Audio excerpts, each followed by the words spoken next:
Dans Jean 6, le Seigneur déclare que la manne typifie sa chair et son sang, qui devient la nourriture de son peuple au travers de sa mort. Notre témoignage, ce n'est pas simplement parler de ce que nous savons de lui. Sans notre identification en Christ, il ne peut y avoir de véritable témoignage conforme à sa personne. Cela nous parle de manière différente de la manne. Il ne s'agit pas de l'expérience que nous avons de Christ, ni de la position que nous avons en lui, mais de notre ministère, d'un ministère qui jaillit de la vie de résurrection.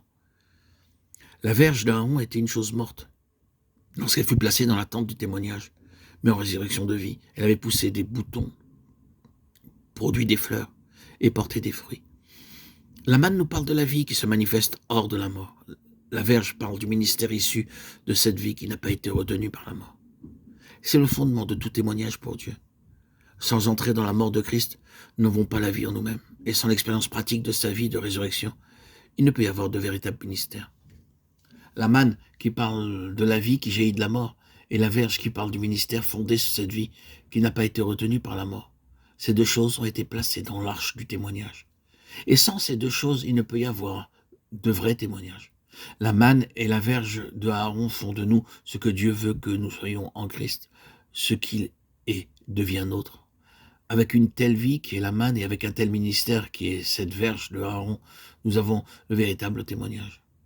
Quand nous voyons un homme avec une intelligence vive, avec des capacités d'organisation, éloquent et énergique, nous disons « Oh, ce serait merveilleux si un tel homme devenait prédicateur. Ce serait précieux pour la cause de Christ. » Nous pensons que si seulement ces capacités pouvaient être canalisées dans la bonne direction, ce serait un gain pour le royaume de Dieu.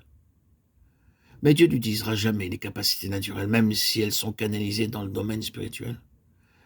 S'il doit y avoir un témoignage du Seigneur, alors tout doit procéder de lui. Tout ce qui vient de l'homme et qu'il possède de manière naturelle doit être mis de côté, car tout doit être issu de la résurrection. Et la résurrection présuppose la mort.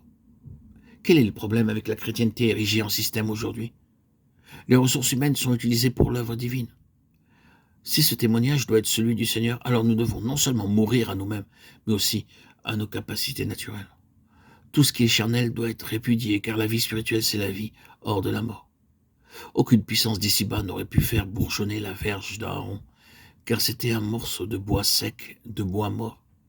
Aaron en lui-même est aussi mort que les autres hommes. Ce fut le bon plaisir de Dieu de l'appeler, et cet appel était la seule chose qui le différenciait des autres hommes. L'appel venait de Dieu. C'est donc pourquoi la vie et les fruits devaient aussi procéder de lui. Il n'y avait aucune contribution des ressources de l'homme. L'homme naturel doit se retirer pour que le véritable témoignage de Dieu puisse se manifester. Il n'y a que ce qui vient de Dieu qui peut avoir de réelles valeurs. Dieu doit être l'origine et la cause de toute œuvre spirituelle.